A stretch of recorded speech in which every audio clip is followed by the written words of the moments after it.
उससे भी बड़ी दुख की बात यह है कि लोगों का कहना यह है कि मैं 40 ईयर्स का लगता हूँ। तो भाई लोग, पहली बात तो यह है कि अपनी एज छुपाने से मुझे मिलेगा क्या, और दूसरी बात यह है कि अगर मेरे अब्बू की पैदा होते ही शादी हो जाती ना, तब भी मैं 40 ईयर्स का नहीं होता, क्योंकि अभी बड़ी मुश्किल से मेरे अब्बू की एज 46 है। अब आप लोग सोच रहे होंगे कि मेरा इतना बेड़ा गर्क फिर कैसे हो गया। सोचें माय फ्रेंड, सोचें सोचें, इंसान को वक्त से पहले बूढ़ा कर देती हैं। खैर, ये दुखी बातें छोड़ें, अब मैं आपको दिखाता हूँ एक बहुत ही मजे की चीज। इस क्लाइंट के कारपेट डिलीवर करने के लिए मैं पहुंचा तो मेरी नजर पड़ी इसके घर के बाहर खड़ी हुई मस्टैंग जीटी पर, और आपका भाई तो शदीद किस्म का गाड़ियों के पीछे पागल है। बस मेरी इस गाड़ी पर नजर गई और मैं खड़ा खड़ा इसे देखते देखते कई ख्वाबों में गुम हो गया। बस इंशाल्लाह भाई लोग, जब भी मैं अपनी फर्स्ट कार लूंगा, या तो ये लूंगा या डॉज चार्जर। सारे मिलकर बोलो आमीन। ख्वाबों की दुनिया से वापस हकीकत की दुनिया में पहुंचा तो हमारे खाने का टाइम हो चुका था, और इस रेस्टोरेंट के किचन में मुझे मिले ये भाई, जिनका ना तो मैं नाम पूछ सका और ना ही मिल सका। ये होते हैं व्लॉगर बनने के फायदे। मुझे इस भाई ने सैंडविचेस के साथ ये पापड़ फ्री दे दिया हुआ था। तो आज हम लोगों ने खाई टिक्का सैंडविच, जिसका टेस्ट बहुत कमाल था, लेकिन एक मसला था कि ये शुरू होते ही खत्म हो गई। खाना खाने के बाद हमारी बॉडी में जो एनर्जी आई, उसकी मदद से हमने कुछ कारपेट्स उठाए, कुछ होटल की चादरें उतारी और कुछ होटल की चादरें उठाई। आज के हमारे सारे काम खत्म हो चुके थे, तो हमने अब्बू को घर ड्रॉप किया और हम निकल पड़े वापस शॉप के लिए।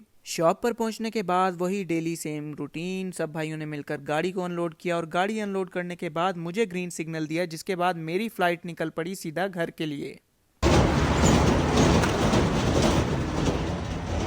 मैं आपको अल्फाज में बता नहीं सकता, जब पूरे दिन की टफ रूटीन के बाद आप घर पहुंचते हो तो कितनी खुशी होती है। घर पहुंचते ही आपका भाई फटाफट फ्रेश हुआ और फिर मेरी सारी खुशियों पर पानी फिर गया। ये वो कपड़ों का पहाड़ है जिसे मैं डेली सोचता हूँ कल धोऊंगा, लेकिन वो कल आज पिछले 2 हफ्तों से नहीं आई। लेकिन मजबूरन आज मुझे इन सारे कपड़ों को धोना पड़ेगा, क्योंकि अब मेरे पास पहनने के लिए भी कपड़े नहीं बचे। तो यूं मैंने सब कपड़ों को कलर वाइज अलग अलग कर लिया और उसके बाद ठोक दिया वॉशिंग मशीन में। अब कुछ लोग कमेंट्स में मुझसे इस चीज की भी रेसिपी ना पूछना शुरू कर दें। आप लोग भी कहेंगे कि काइम भाई पता नहीं क्या क्या दिखाता रहता है। तो भाई लोग, मैं हूँ काम काज वाला बंदा, और मेरे व्लॉग्स में आप लोगों को बस यही दिखेगा। अगर आप लोगों को बेगैरती और वाहयाती वाला कंटेंट देखने की आदत है, तो फिर आपकी मेरे चैनल पर कोई जगह नहीं है। और इन लोगों को तो आप लोग जानते ही होंगे, जिन्होंने व्लॉगिंग का मतलब ही तब्दील कर दिया और इस नीट एंड क्लीन फील्ड को बर्बाद कर दिया। खैर, आज खाने में थे ये चावल, जिसमें अगर मटर ना होते तो चस ही आ जाती। खैर, अब क्या किया जा सकता है, जिंदा रहना है तो खाना तो पड़ेगा। तो बड़ी मेहनत से बैठकर मैंने एक एक मटर को साइड पर किया, और फाइनली ये चावल मटरों से पाक हो गए। बंदा जाए तो जाए कहाँ, खाना खाने से पहले मेहनत, खाना खाते हुए मेहनत, और खाना खाने के बाद भी मेहनत, और उसके बाद मजीद मेहनत। तो भाई लोग, अब मैं जा रहा हूँ अपने कपड़े शपड़े धोने। इसी के साथ आज का व्लॉग करते हैं एंड। मजीद व्लॉग्स के लिए अपने भाई को फॉलो कर लें। कल तक के लिए अल्लाह हाफिज।